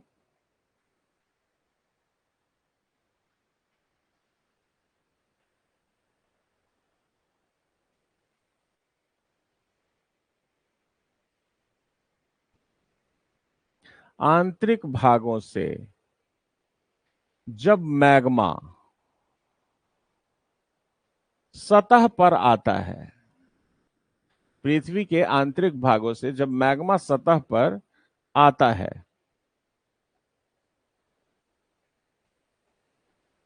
तो बहिर्वेदी आग्नेय चट्टान कहलाता है।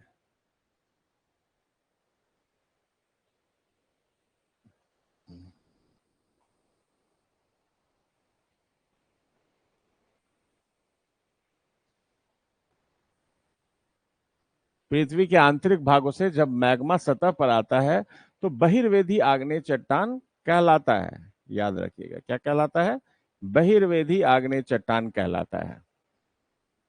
समझ गए, बहिर्वेदी आग्नेय चट्टान कहलाता है।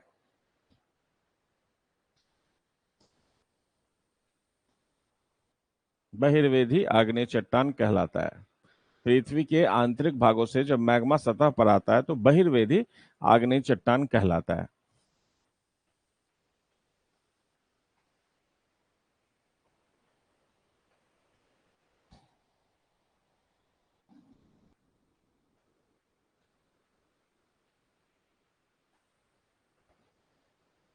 ठीक है। अब ये दो प्रोसेस से मैग्मा आता है, याद रखिएगा। कितने प्रोसेस से मैग्मा आता है? दो प्रोसेस से आता है मैग्मा ऊपर।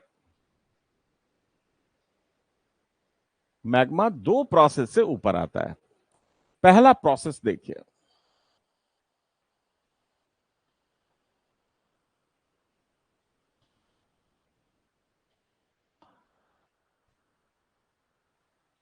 पहला है बाइफ्रीसर एरप्शन। पहला को क्या कहेंगे?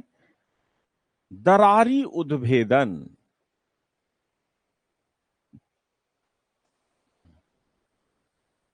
ठीक है, इसको क्या कहेंगे?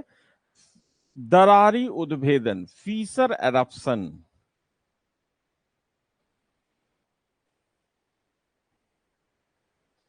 ठीक है, फीसर एरप्शन, जिसको हम क्या कहते हैं? दरारी उद्भेदन।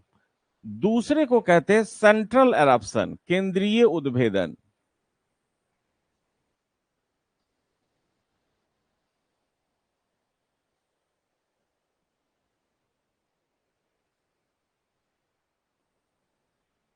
केंद्रीय उद्भेदन, समझ गए? दरारी उद्भेदन और केंद्रीय उद्भेदन।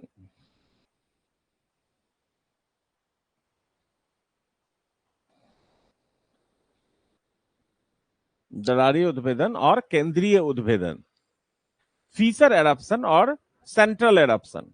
इसको लिख लीजिए, सेंट्रल एरप्शन।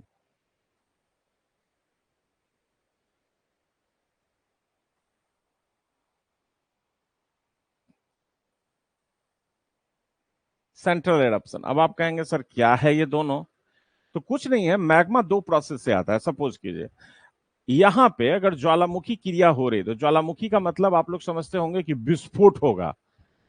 ज्वालामुखी जब फटेगा तो आपको क्या लगता है? विस्फोट करेगा, लेकिन ऐसा नहीं होता। हो सकता है विस्फोट हो जाए, और ये विस्फोट तब होगा जब मैग्मा गाढ़ा होता है, तभी विस्फोट होता है, अन्यथा नहीं। अन्यथा यहाँ पे अगर दरार बन गई पृथ्वी में, अगर कहीं पे भी क्रैक्स आ गया, फट गई धरती और नीचे से मैग्मा निकलने लगा, तो उसको हम क्या कहते हैं? Fisher eruption. ठीक है। तो नीचे से मैग्मा सीधे ऊपर आ गया और दरार से आया, तो उसको हम दरारी उद्भेदन कहते हैं। ठीक है। लेकिन अगर मैं कहूं कि विस्फोट होके आया, तो उसको हम क्या कहेंगे? सेंट्रल एरप्शन कहेंगे। क्या कहेंगे? सेंट्रल एरप्शन कहेंगे। तो दोनों में डिफरेंस समझ में आ रहा है?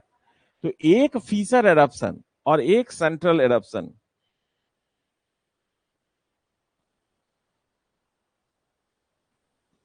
हम्म।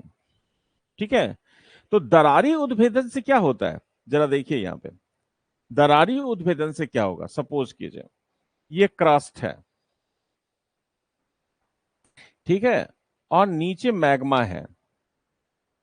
ये क्रस्ट है और नीचे मैग्मा है, देख रहे हैं ना? This is the magma. और ये मैग्मा अब नीचे से ऊपर की तरफ आ रहा है। ये मैग्मा क्या हो रहा है? नीचे से ऊपर की तरफ आ रहा है, और ऊपर आके ये फैल रहा है।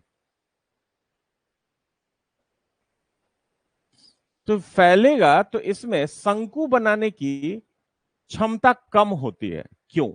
क्योंकि इसका गाढ़ापन कम है।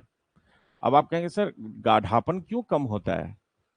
तो दरार बनने का मतलब है क्या? दो प्लेट एक दूसरे से वापस जा रही, विपरीत। ऐसे समझिए, प्लेट अगर समझते हैं यानी भ्रंश बन रहा है। भ्रंश में क्या है? यहां पे सिलिका नीचे नहीं जा रहा है, सीधे मैग्मा ऊपर आ जा रहा है। डिस्ट्रक्टिव प्लेट्स में क्या हो रहा है? सिलिका या क्वार्ट्ज या फेल्सपार मैग्मा में मिलाया जा रहा है, उसमें गाढ़ा बनाया जा रहा है। और इसमें क्या हो रहा है? सीधे बाहर निकल रही। तो जो ओरिजिनल रूप है मैग्मा का, वो पतला होता है, उसमें क्वार्ट्ज और फेल्सपार कम होते हैं। ऊपर आया तो उसका गाढ़ापन कम है, तो फैलेगा ज्यादा। तो यहां पे याद रखिएगा, पठार बना देगा। क्या बना देगा ये? Plateau formation. ये वॉल्केनिक प्लेट्यू बन जाएगा। ठीक है, वॉल्केनिक प्लेट्यू। जैसे हम अगर बात करें कि वॉल्केनिक प्लेट्यू कहाँ कहाँ डेवलप्ड हुआ है, तो कई जगह पे डेवलप्ड हुआ है। जैसे हमारे इंडिया में दक्कन का पठार है, अमेरिका में आप देखेंगे कोलंबिया का पठार है, एस्नेक पठार है, समझ गए। तो यहां यहां आप देखेंगे कि बहुत जगह पे ये फीसर एरप्शन हुआ है।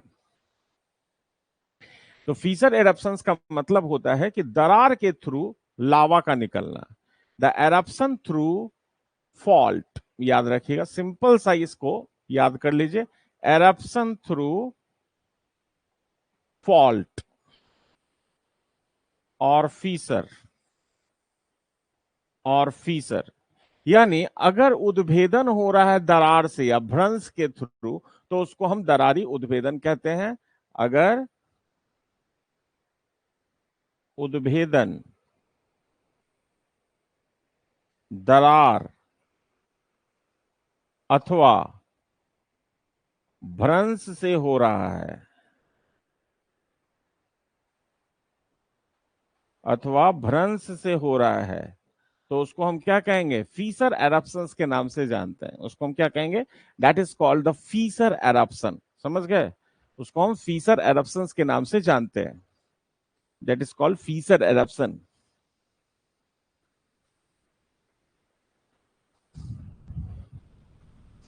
अब इसका एग्जाम्पल कौन सा है, इसका बहुत अच्छा एग्जाम्पल अगर मैं आपसे कहूं, बहुत अच्छा एग्जाम्पल कौन सा होगा, बैसाल्ट इसका बहुत अच्छा एग्जाम्पल होगा, बैसाल्ट।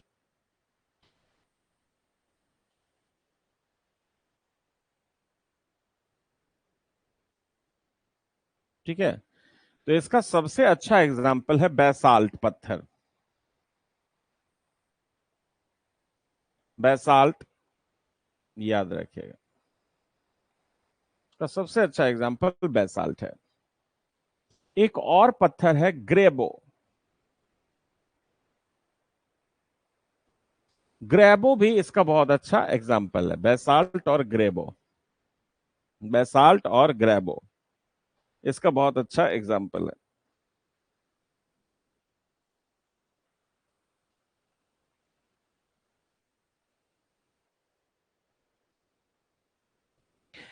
एक और चीज मैं बता दूं आपका, जितना पृथ्वी पे फीसर एरप्शन हुआ है, उससे आपसे पूछा जाता है कि कौन से पीरियड में हुआ है, कौन से काल में हुआ है, तो याद रखिएगा, क्रिटेशियस पीरियड। यानी अधिकतर जो लावा पठार बना है या दरार के थ्रू जो पठार बना है पृथ्वी पे, वो कौन से पीरियड में बना है, क्रिटेशियस पीरियड में बना है, क्रिटेशियस काल में बना है। जैसे इसका बहुत अच्छा एग्जांपल, बैसाल्ट से निर्मित जो पठार बना है, जैसे दक्कन का पठार, कोलंबिया का पठार,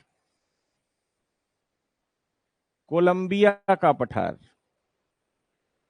एस्नेक पठार, एस्नेक प्लेट्यू, दक्कन का पठार है, कोलंबिया का पठार है, एस्नेक पठार है। ये सब पठार कौन से पीरियड में बना है, तो ये क्रिटेशियस पीरियड में बना है। और याद रखिए, क्रिटेशियस पीरियड में बना तो अधिकतर किस चट्टान का बना, तो बैसाल्ट का बना। और यहां पे मैं आपको एक और चीज बता दूं कि जब भी क्रिटेशियस, ये जो बैसाल्ट है, तो बैसाल्ट अगर टूट जाए तो इससे एक खास प्रकार की मिट्टी, नाम सुना होगा, कौन सी मिट्टी का निर्माण होता है, काली मिट्टी का निर्माण होता है। और यही कारण है कि दक्कन पठार पे कौन सी मिट्टी पाई जाती है, तो काली मिट्टी पाई जाती है। समझ गया ना, यही कारण है कि जो दक्कन पठार है उस पे कौन सी मिट्टी पाई जाती है, तो काली मिट्टी पाई जाती है। याद रखिएगा, इस पे काली मिट्टी पाई जाती है। समझ गए, तो यहां तक तो कोई दिक्कत ही नहीं है। अब सवाल होता है सेंट्रल एरप्शन क्या है, सेंट्रल एरप्शन क्या है। तो अब आइए इसको हम समझते हैं, क्योंकि ये बोर्ड भर गया है, समझ गया ना, ये बोर्ड आपका भर गया है। कोलंबिया का पठार और एस्नेक पठार, याद रखिएगा ये कहाँ है, कोलंबिया का पठार और एस्नेक पठार ये कहाँ है? तो कोलंबिया का पठार और एस्नेक पठार ये यूएसए में है। कहाँ है? यूएसए। ये कहाँ है? This is in USA also. Deccan पठार कहाँ है? ये इंडिया में है। अब आइए, सेंट्रल एडप्शन किसको कहते हैं इसको देखते हैं। सेंट्रल एडप्शन में आइए, किसको कहते हैं इसको देखते हैं।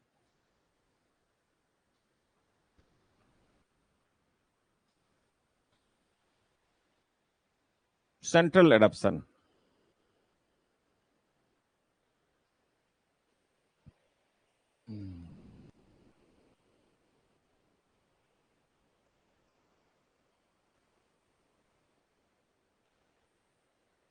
केंद्रीय उद्गार।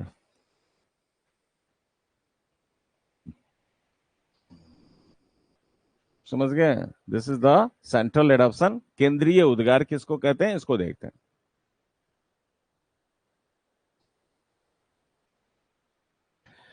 देखिए, अगर मैं कहूं कि एरप्शन अगर विस्फोटक है, अगर आप हैं यहां पे ज्वालामुखी विस्फोट किया और ब्लास्ट कर गया, तो उसको हम सेंट्रल एरप्शन कहते हैं।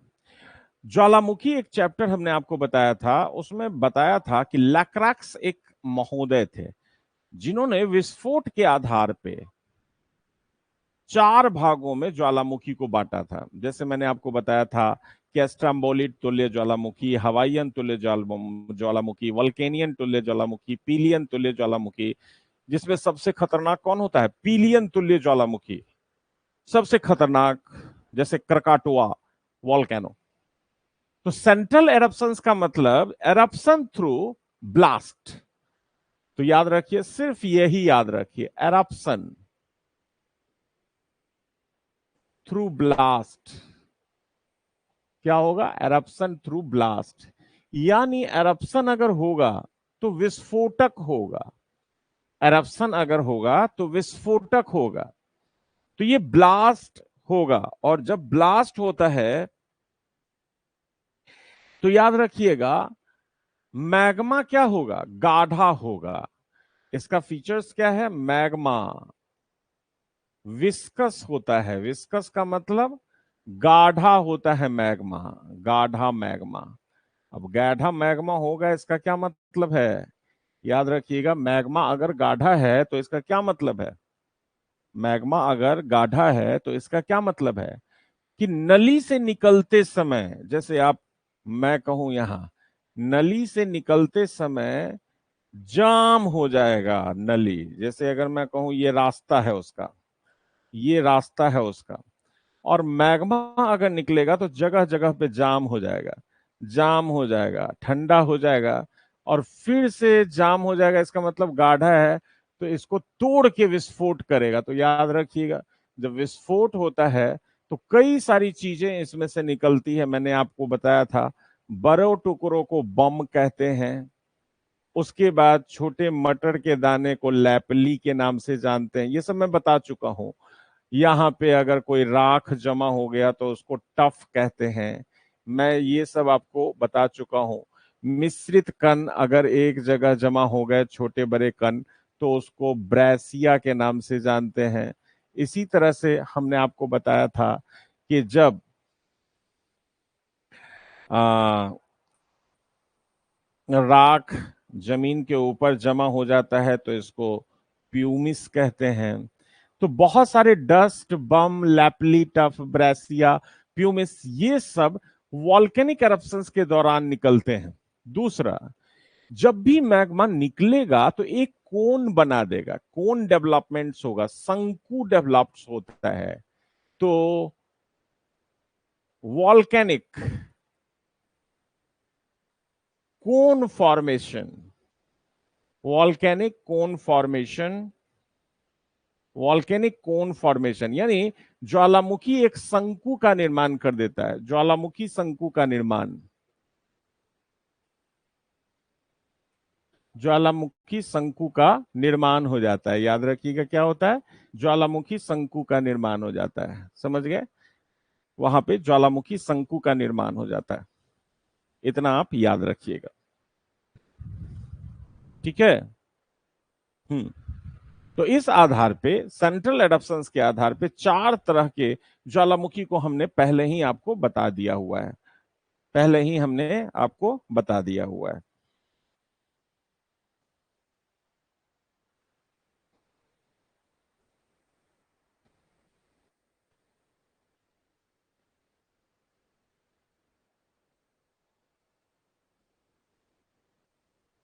ठीक है,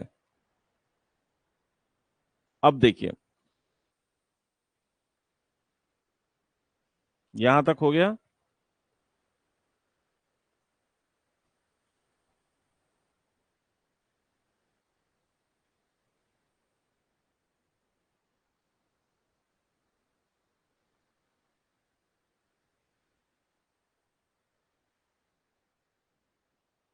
हम्म अब देखिए, 2 तरह के आग्नेय, जैसे मैं अगर आपसे कहूं कि सेंट्रल एरप्शन जब भी होगा, जब भी सेंट्रल एरप्शन होता है, तो जाहिर सी बात है मैग्मा गाढ़ा होता है, और मैग्मा गाढ़ा होगा तो उसमें सिलिका ज्यादा पाया जाता है। अब अगर मैं कहूं कि सिलिका के बेसिस पे, अगर मैं कहूं सिलिका के बेसिस पे, अगर मैं बात करूं सिलिका की प्रधानता के आधार पर, मैग्मा को कई भागों में बांटा गया है। तो अब आइए रासायनिक संरचना के आधार पे आग्नेय चट्टान के प्रकार, रासायनिक संरचना के आधार पे उसके प्रकार। उससे पहले मैं एक और चीज आपको बता दूं, जो ग्रेनाइट है, मैंने आपको बताया था ना, इसको क्या कहते हैं, पतालीय आग्नेय चट्टान। तो ग्रेनाइट में अगर मैं, कभी कभी आपसे पूछा गया है कि मिनरल्स कौन कौन सा होते हैं, अगर मैं कहूं खनिज ग्रेनाइट में क्या क्या पाया जाता है, आपसे पूछा जा सकता है ग्रेनाइट्स में खनिज क्या क्या पाया जाता है।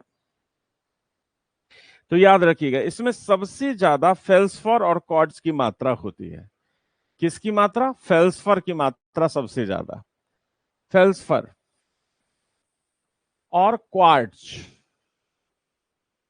समझ गए? फेल्सफर और क्वार्ट्ज की मात्रा इसमें, ग्रेनाइट में याद रखिएगा सबसे ज्यादा फेल्सफर पाया जाएगा, फिर क्वार्ट्ज पाया जाएगा,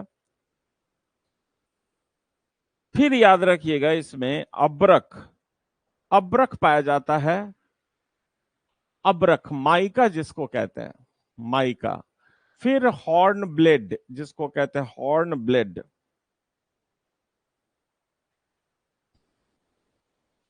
फेल्सफर, क्वार्ट्जर, माइका, हॉर्न ब्लेड। मतलब ये आपको याद कर लेना चाहिए।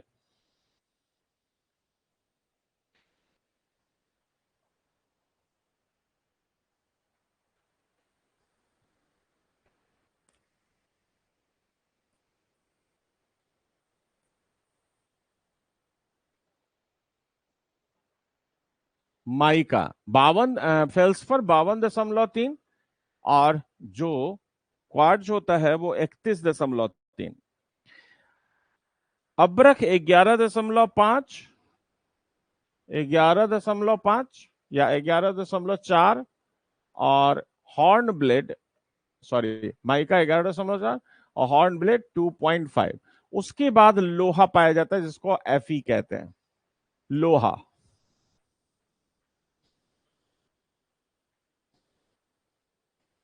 लगभग 2% के करीब, 2%। एफई लोहा कितना होता है? 2%। तो ये ग्रेनाइट, हाँ याद रखिएगा हमेशा, ग्रेनाइट।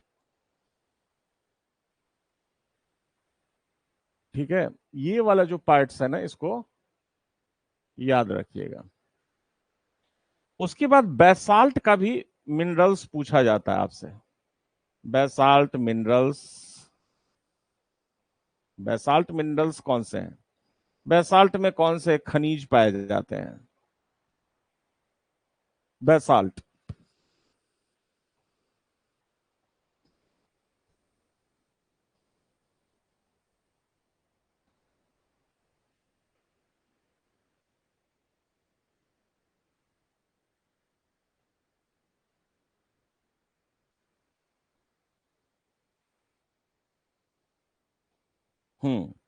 अब देखिए, बेसाल्ट में फेल्सफार, और क्वार्ट्ज की मात्रा कम होती है। फेल्सफार, फेल्सफार इसमें कितना होता है? 46.2%।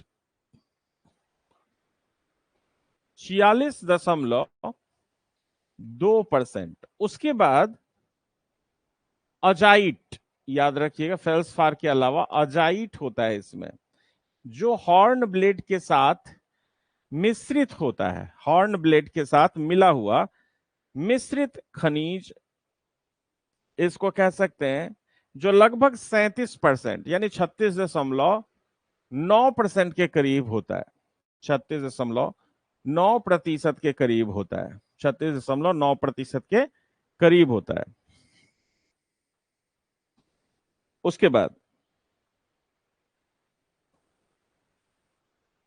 ऑल्विन 7.6 और लोहा 9.5। लोहा, उसके बाद 9.5, ऑल्विन 7.6% होता है। तो याद रखिएगा, फेल्सफॉर हो गया,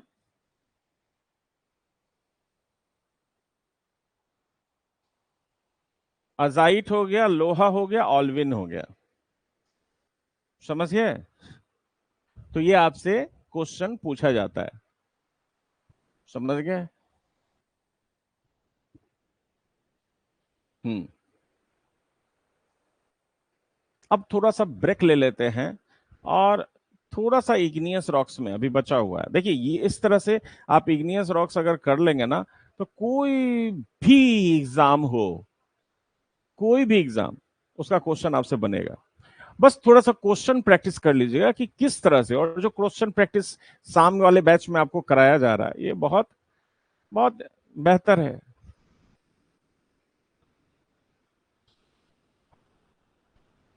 समझ रहे हैं?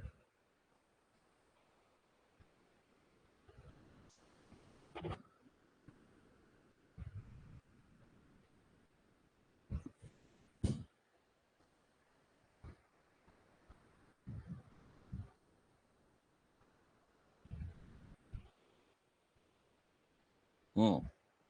ठीक है। हाँ,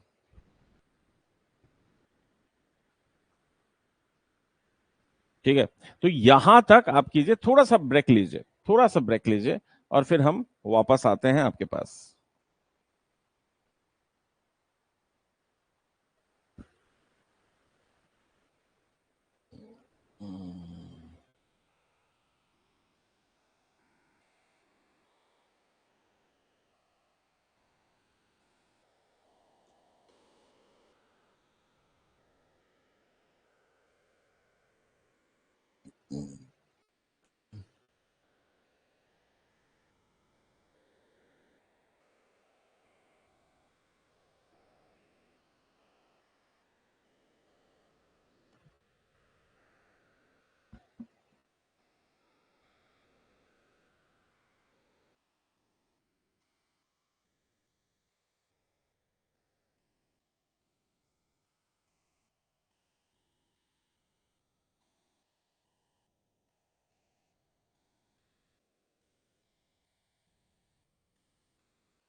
आइए वापस आते हैं और देखिए, मैंने आपको कहा कि जो इग्नियस रॉक्स है वो सिलिका के बेसिस पे अगर बात करें, जो सिलिका है on the basis of silica,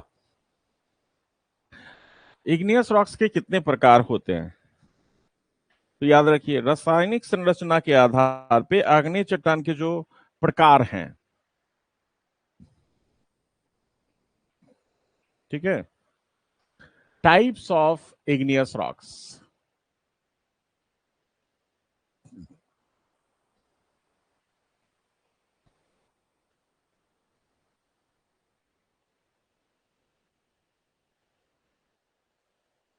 रासायनिक संरचना के आधार पर, रासायनिक संरचना के आधार पर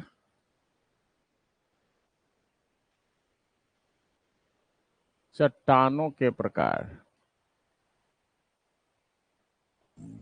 रासायनिक संरचना के आधार पर चट्टानों के प्रकार, ठीक है।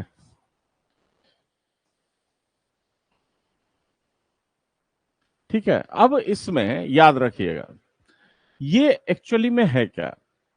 अगर मैं कहूं कि सिलिका की मात्रा अगर ज्यादा है या कम है, उसके आधार पर चट्टानों को बांटा गया है, याद रखिएगा। यानी किसकी मात्रा के आधार पे? सिलिका की मात्रा के आधार पे,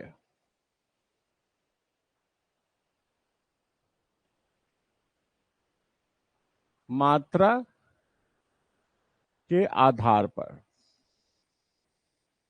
अगर मैं आपसे कहूं सिलिका की मात्रा के आधार पे, तो कितने प्रकार में बांटा गया उसको? कितने प्रकार में बांटा गया?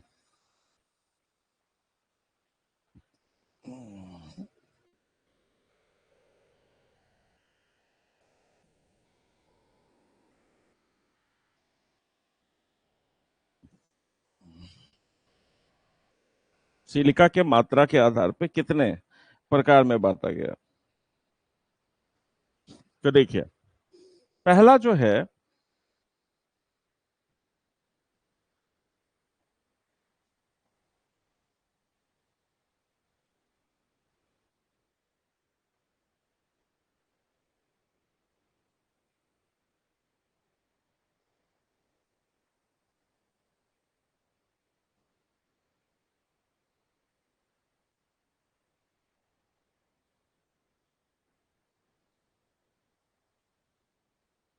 पहला है जिसको कहते हैं एसिड इग्नियस रॉक्स।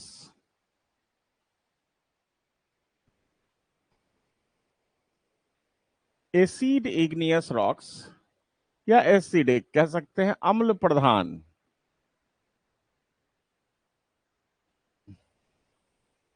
आग्नेय चट्टान, अम्ल प्रधान आग्नेय चट्टान।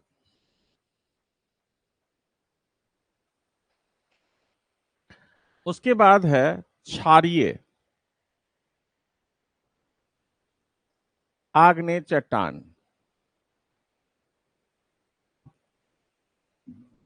क्षारीय आग्नेय चट्टान, बेसिक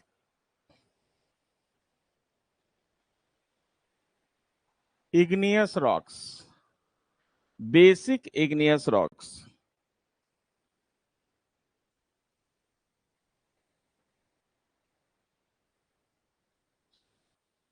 उसके बाद है मध्यवर्ती, मध्यवर्ती आग्नेय चट्टान या मध्यवर्ती सैल,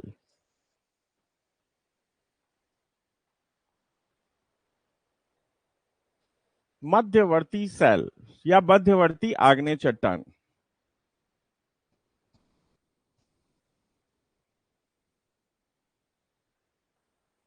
उसके बाद है अति क्षारीय आग्नेय चट्टान,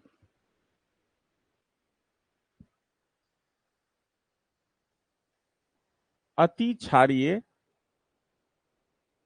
आग्नेय चट्टान।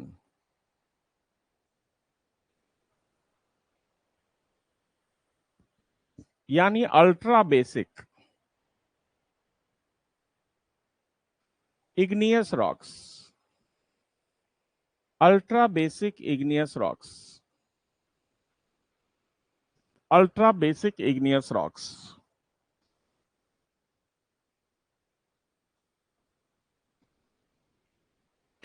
अब देखिए, इसमें जो सिलिका की मात्रा होती है, अगर मैं आपसे कहूं इसमें जो सिलिका की मात्रा होती है, ये 65 से 80% के बीच होती है।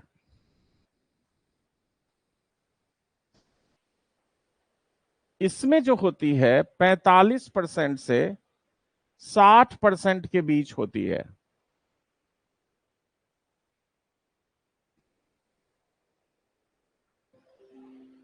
मध्यवर्ती जो आग्नेय चट्टान होती है,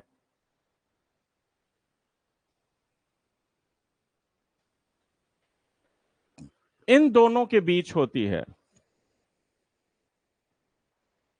अम्लीय एवं क्षारीय के बीच,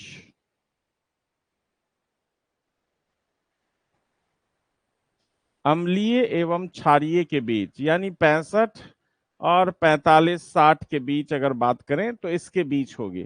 यानी 50 से 60 के बीच अगर हम बात करें तो मध्यवर्ती है। अल्ट्रा बेसिक का मतलब 45% से कम, 45% से कम।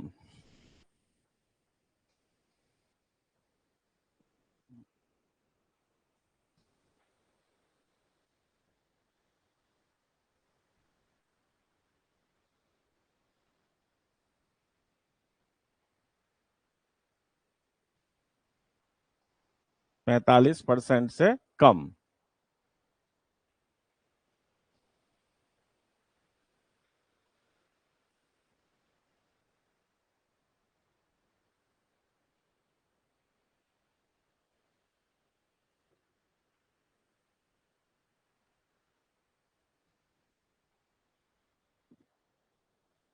समझ गए? तो इसका सबसे अच्छा एग्जाम्पल याद रखिएगा कौन है? ग्रेनाइट। इसका सबसे अच्छा एग्जाम्पल कौन है? ग्रेनाइट। एसिड इग्नियस रॉक्स का सबसे अच्छा एग्जाम्पल ग्रेनाइट।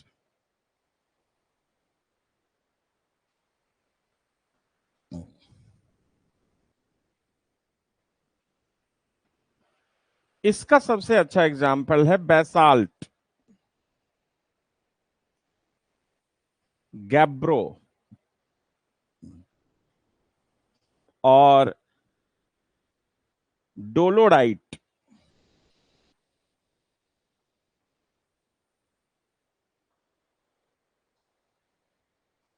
डोलोराइट।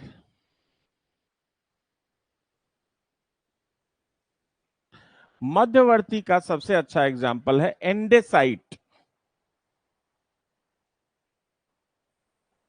एंडेसाइट इसका सबसे अच्छा एग्जाम्पल है। और अति क्षारीय वाले का सबसे अच्छा एग्जाम्पल है पेरिडोटाइट। पेरिडोटाइट।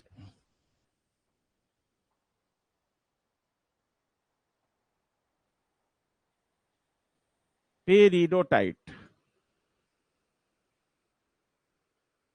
समझ गए? पेरिडोटाइट। तो एक हो गया ग्रेनाइट, एक हो गया बैसाल्ट, एक हो गया एंडेसाइट और एक हो गया पेरिडोटाइट। और ये किसके आधार पे है? सिलिका की मात्रा के आधार पे। सिलिका ज्यादा होगा तो गाढ़ा होगा, सिलिका कम होगा तो पतला होगा। सिलिका होगा तो शंकु बन जाएगा, सिलिका कम होगा तो पठार बन जाएगा। समझ गए?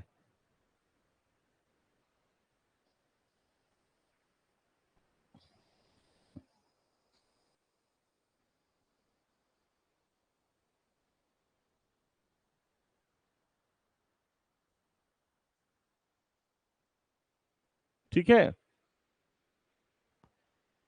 तो आज की क्लास यहीं तक रहने दीजिए। नेक्स्ट क्लास में हम फिर नेक्स्ट रॉक्स के बारे में हम चर्चा करेंगे। तो इग्नियस रॉक्स लगभग समाप्त हो गया। नेक्स्ट क्लास होगी सेडिमेंट्री और मेटामॉर्फिक रॉक्स के। तो आज यहीं तक क्लास को कंपाइल कीजिए। और नोट्स बना लीजिए, पीडीएफ हिंदी मीडियम में आपका जा रहा है। Thank you very much, have a nice day.